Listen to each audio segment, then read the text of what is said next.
If you're a fresh graduate and you want to understand why entry level roles seem to be much harder to get these days, and more importantly, what to do about it, keep watching. This is especially relevant for non-EU students, given if you're in Europe, uh, following graduation who would require sponsorship-based employment in order to stay in Europe to then secure their own permanent visa and not require sponsorship-based employability. I've gone through this whole process myself, having first acquired my bachelor and master's degree in marketing analytics. Following that, I acquired various roles in marketing, sales, and now a senior role in sales as a global sales manager, working on deals exceeding 200,000 euros monthly. Now, I was reflecting on the new pool of graduates who might be entering the job market and what advice I could give for them. Firstly, it's important to understand the given dynamics and the situation, and then compose a plan of action. AI and automation are taking off more and more entry level roles, especially in software engineering, marketing, and consultancy, making those roles particularly harder to get a entry level job for.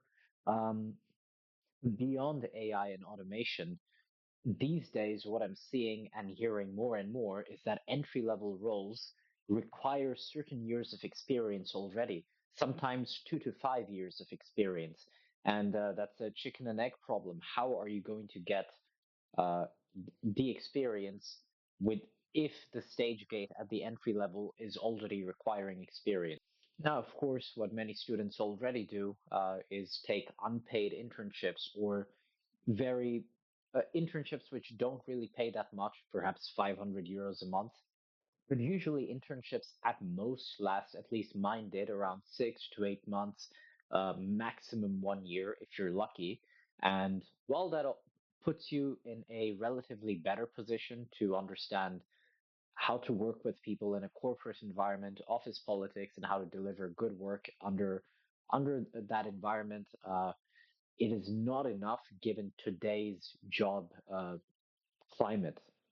So, for those of you who want to secure employment faster and have more confidence in doing so, here's the lessons I would impart on you based on my personal experience and knowledge, especially having worked in sales for so many years. Um, firstly, I would say look at every stage gate, every process you have to go through as stage gates. In sales, there's a sales funnel where, let's say, for inbound leads, in my case, a lead fills out a form in a website. Then I can contact them. And what the next steps would be is I contact them via the phone or email to see if it's even worth following up with them. And then if it is and they're a qualified lead, I would place a conference call, hear out their issues a little bit more. And if it seems like a vetted lead, I like to use the BANT system. The BANT is a sales framework, budget, authority, needs, timeline, basically to evaluate a lead for a sale like an employer would for a potential employee. After that stage gate, I would go through the next steps, which would be presenting our way of working, pricing, and all of that. Now, getting back to how you can use this knowledge in order to secure employment, you have to see the very first step is your cover letter and CV. Uh, Now, this is going to be very specialized for whether you're in software engineering, marketing, consultancy. So I cannot give specific advice here. Do drop a comment and mention what particular situation you're in so I can give tailored feedback. Now, depending on that and depending on the roles you're looking for, you're going to want to tailor match exactly what the given employer is looking for at every turn. For every job you're applying to, you cannot afford to send out copy pasted CVs. Every single CV these days and cover letter, especially cover letter, because there you want to show how interesting you find their company and how you wanted to apply. You had so many other options that you could have gone and worked for, but you chose that particular company for given X, Y, and Z. It could be cultural values that they have, exactly what they're doing, preferably all of that and more. And in the CV process itself, you're going to want to vet exactly what the employer seems to be looking for in that given role and just tailor match it as much as possible. That's stage gate number one. After you've gotten good at that, great, but the game's not over. Then, as I spoke about in my own sales funnel, in the various jobs I've had in sales, uh, I like to call the lead in order to assess whether it even makes sense to have a conference call with them and to spend more time. Recruiters do that as well, and that is called pre-screening. If they find your given cover letter and CV interesting, they'll give you a quick pre-screen call where they can ask preliminary questions, assess your given role, your given fit for the given role, and then determine whether you will pass through the interview phase. Now, if you do make it to the interview phase, here's what's very important to keep in mind. Typically, in small companies or small to medium sized enterprises, you might already talk with the founder already if you've passed the screening, the pre screening. And here is your opportunity to tell them a little bit about your roles, about your background and experiences, mindset, all of that, which they carefully vet, but how much you love the company.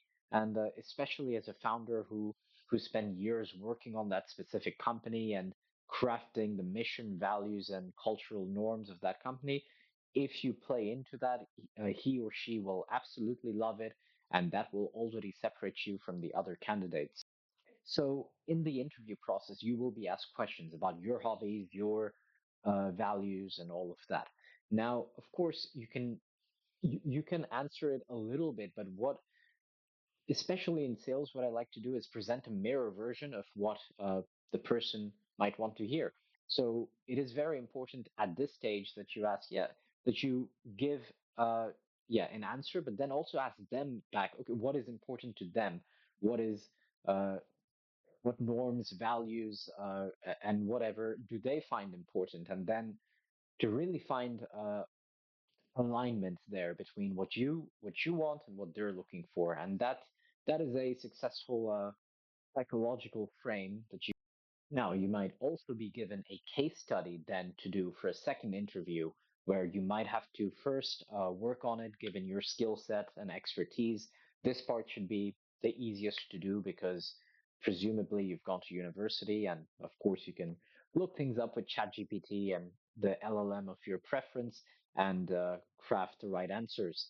But after you've had that, you will sometime, depending on your role, you will be asked to go there, to go to the company headquarters and present it in front of your potential future colleagues. Now, here, projecting good confidence, good interview frame, and just generally a friendly, likable person is extremely important. Don't underestimate how far you can get just by being well liked.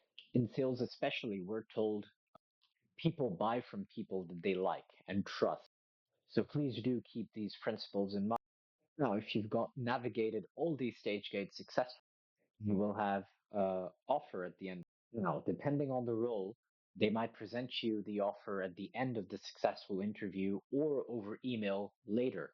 Now, if it is at the end of an interview here, show that you're happy, show that you're excited, but don't make it look like that's the only offer you have because potential employers will recognize that and they might give you an offer, but it has to be countersigned first. So I highly doubt that that's going to take away the offer, but it would reduce your negotiation stance and strategic position in negotiating. So keep this in mind.